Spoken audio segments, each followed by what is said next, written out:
type. We do not have information from Chevron at this point as to what exactly is going on at the refinery in Richmond, but this started around 6:35, according to the caller who lives in Richmond, has been a Richmond resident for 3 decades. And we have another person with us who witnessed this, David Endem. And are you on your boat now, David? Yes, sir, I am. I'm actually just a few miles from the refinery. Ironically enough, I actually used to work aboard oil tankers and go in there all the time, so I'm pretty familiar with the area. There was an initial explosion, a large crack, and then there was a pause for a second. Then there was like a secondary explosion, and even if you look at the video clip, you can see it's burning in 2 different areas. Mm-hmm. And the smoke is tremendous. There's a number of us that are out here right now just looking at it. Fortunately, we're not quite downwind of it, but we're pretty close to it. If it starts drifting our way, there's a number of us boat owners are talking about getting out of the marina right now and getting away from it. So, sir, you said that you're familiar with the refinery, and and you can see the 2 plumes of smoke. Can you offer us any kind of information as to how this refinery is laid out? Well, I wouldn't want to speculate too much on exactly what's going on. That would probably be inappropriate. But normally, these explosions occur in what they call a cracking unit, and I wouldn't be surprised if that's what happened just now. So. And what is a cracking unit? Yeah, what is that? That's used for in actually the process of refining crude oil into gasoline.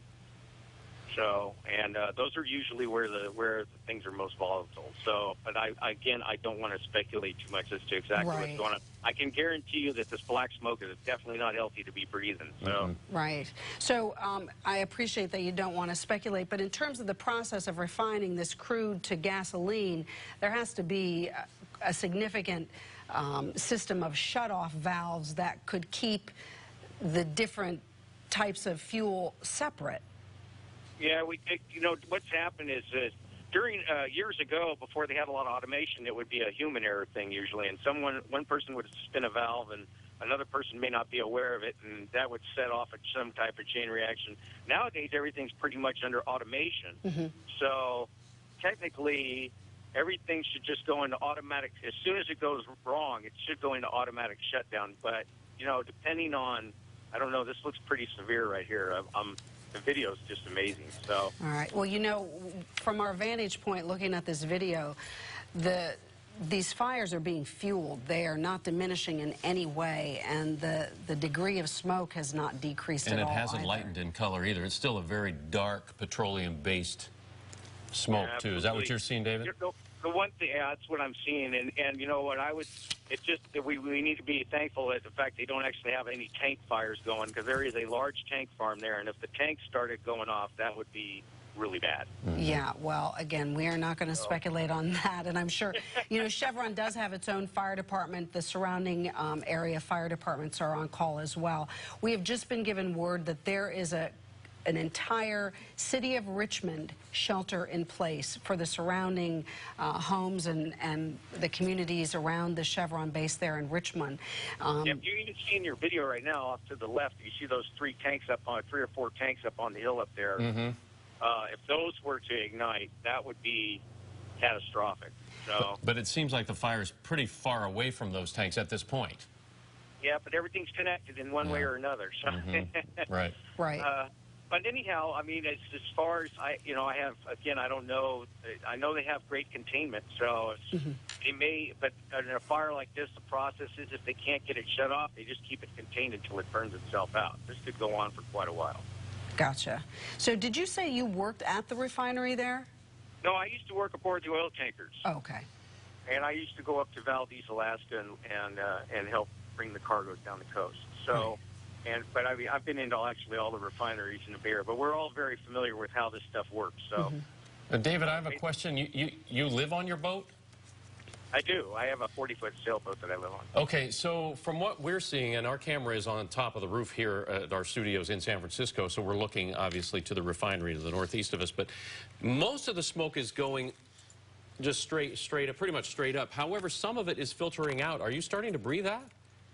No, it's been going almost due east. I'm actually looking at it right now, and To me, the plume is going up probably, I don't know, a couple thousand feet, and then it's bending over and going directly due east. It's heading toward Martinez Pleasant Hill, I would say, out that way. Yeah, we've got a different picture from Berkeley that shows, gives us a good idea of that. We see exactly what you're talking about. Are you still hearing sirens?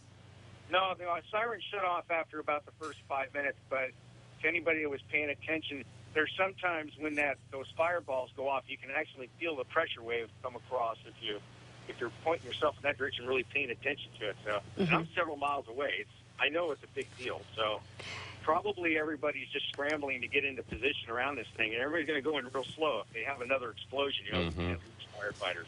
So, Right. No, caution is very, very dangerous situation. It seems to us, David, that of the two fires that are burning, one of them, we can't see as much flame, but there's a lot more black smoke from that one. The other one, it seems like the flames are much larger, but there's less smoke. Yeah, I would say that probably the plume to the left is where the initial problem lies. The other one, they have flares out there that are designed to burn off gases and stuff like that. And what that looks like is that it looks like the flare's on way beyond its ability. So it may have even blown up itself. I think that was probably the secondary explosion, and that's designed to burn that way. So the fire on the right, I would probably presume that it looks okay, but again, I'm speculating. So That could be the burn-off, right. But just by looking at what I'm seeing in the video, I would say the fire on the left, that's where the problem is. So. Just hang on for a second, if you will, with us while we catch people up to date here. If you are just tuning in, at approximately 6:35, there was an explosion of some type at the Chevron Refinery in Richmond. We've had witnesses call in. Dave is on the line saying that there was a secondary explosion. So what you're seeing is fire at the Richmond Refinery. There were sirens immediately. The city of Richmond has called for a shelter in place for the entire city of Richmond. No doubt, firefighters from surrounding communities are on this as well. Chevron has its own fire department. The Rodeo Fire Department has called for a shelter in place as well. Now we're just being told that BART has closed the Richmond station. And that, as far as we know, is the only station closed. But BART has closed the Richmond station as of a few minutes ago. All right. We are waiting to hear from someone from Chevron as to specifically what this is.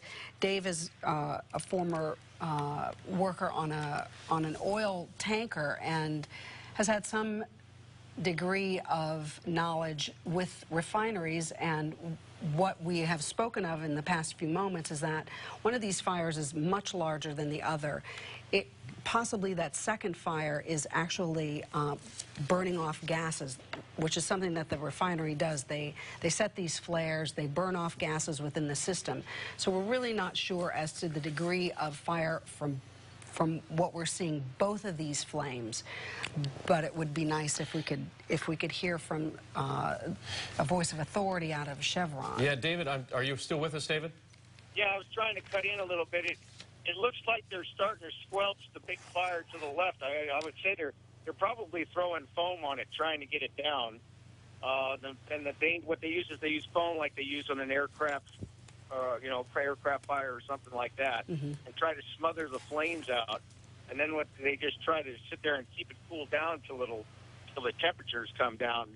What happens is during the time they're putting the foam on the fire, they have to be aware of what they call a reflash. So everybody will just contain it. They'll put foam on it. They'll try to get it squelched out. And then everybody will just kind of hold their position for a while and wait to see what happens. Yeah, we're getting a better, It closer. definitely looks like the fire has come down just a little bit, so they're doing something over there, that's for sure.